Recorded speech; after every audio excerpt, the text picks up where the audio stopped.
Dunia ini dulunya milik manusia, tapi sejak gerbang pertama terbuka, segalanya berubah. Monster-monster dari dunia lain membanjiri kota kita, menghancurkan peradaban, dan mengubah hidup kami selamanya. Untuk melawan mereka, muncullah para pejuang. Mereka yang mempertaruhkan nyawa di setiap gerbang, setiap dungeon. Kami menyebut mereka Hunter. Di tengah kekacauan, di sebuah dungeon cluster yang seharusnya mudah, saya dan 3 hunter lain justru menemukan jebakan maut. Aura kegelapan terasa begitu pekat, jauh melebihi apa yang bisa kami tangani. Seorang rekan berkata, "Gate ini aneh, kenapa auranya begini?" Yang lain menimpali, "Sistem bilang kelas E, tapi aku rasa ini jebakan." Tapi bagi kami, para hunter kelas rendah, pilihan untuk mundur tidak pernah ada. Terlambat untuk mundur sekarang. Hanya itu yang bisa kukatakan. Tiba-tiba, api yang menerangi gua padam. Kegelapan total menyelimuti kami. Dalam sunyi yang mencekam, suara langkah kaki terdengar. Lalu bisikan halus menggema dari kegelapan. Sebuah pertanyaan yang akan mengubah takdirku selamanya. "Apakah kau ingin menjadi lebih kuat?" Tanpa ragu, dengan napas terakhirku, aku menjawab, "Ya." Seketika, ledakan cahaya ungu membutakan mataku. Tubuhku terasa melayang, diangkat oleh kekuatan tak kasat mata. Dari bawah, bayangan-bayangan pekat membentuk tangan raksasa yang memelukku erat, menarikku ke dalam dimensi lain. Aku berada di ruang hampa tanpa ujung, melayang sendirian dalam kegelapan abadi. Di hadapanku, muncullah siluet seorang pria, wajahnya tak jelas, namun auranya memancarkan kekuatan absolut. "Kekuatan bukanlah hadiah," katanya, "tapi kutukan yang hanya bisa kau kendalikan dengan tekad."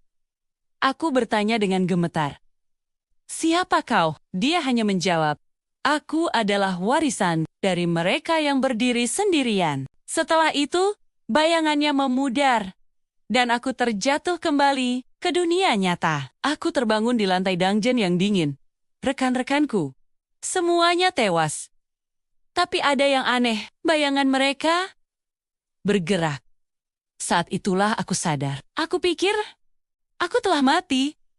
Tapi ternyata aku terlahir kembali. Kekuatan baru mengalir di dalam diriku. Dengan satu perintah sederhana, sebuah kata yang terasa begitu familiar, aku mengangkat tanganku. Rise! Bayangan para hunter yang gugur bangkit, membentuk pasukan kegelapan di bawah kendaliku. Sejak saat itu, aku bukan lagi Rian, hunter kelas E yang lemah. Aku mulai memburu monster sendirian, menaklukkan dungeon demi dungeon. Bayangan di bawah kakiku menjadi senjataku, menelan setiap musuh yang menghalangi jalanku. Namun, kekuatan ini terasa dingin. Setiap kali aku menggunakannya, aku merasa kehilangan sebagian dari diriku. Terkadang, saat menatap cermin, mataku bersinar ungu, dan di belakangku, aku bisa melihat bayangan pria itu sejenak. Mungkin, inilah takdir dari mereka yang berjalan di jalur bayangan. Kekuatan ini membawaku ke puncak, tapi juga membawaku pada ancaman terbesar yang pernah ada. Di atas kota Seoul, sebuah portal raksasa yang berbeda dari yang lain muncul. Sebuah void gate sebesar bulan. Seorang hunter Esrang berteriak panik. "Itu bukan gate biasa. Itu void gate. Kalau terbuka, aku memotongnya. Dunia akan berakhir." Aku melangkah ke tepi gedung tertinggi. Bayangan menjalar dari kakiku, membentuk sayap hitam legam yang gagah. "Kalau begitu," kataku dengan tekad bulat, "biarkan aku yang menutupnya." Aku terbang menuju langit yang bergetar.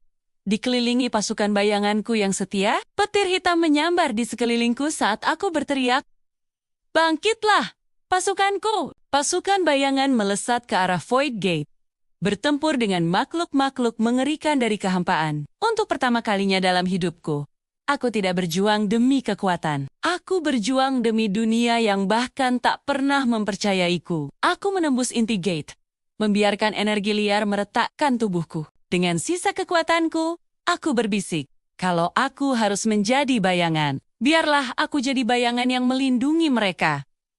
Sebuah ledakan cahaya putih menelan segalanya. Keesokan paginya, langit Seoul kembali cerah. Kedamaian telah kembali. Di jalanan, seorang anak kecil yang membawa balon tiba-tiba berhenti. Ia menatap bayangannya sendiri, yang entah kenapa terasa lebih panjang dari biasanya. Rian menghilang hari itu. Tak ada yang tahu kemana dia pergi. Tapi terkadang, ketika matahari terbenam, dan bayanganmu terasa lebih panjang dari seharusnya, mungkin dia masih ada di sana, mengawasi kita semua. Karena bagi seorang Shadow Monarch, kenaikan level tidak akan pernah berakhir. Terima kasih sudah menonton kisah solo leveling Another World. Jika kalian menyukai cerita ini, jangan lupa untuk like, subscribe, dan bagikan ke teman-teman kalian. Sampai jumpa di video berikutnya.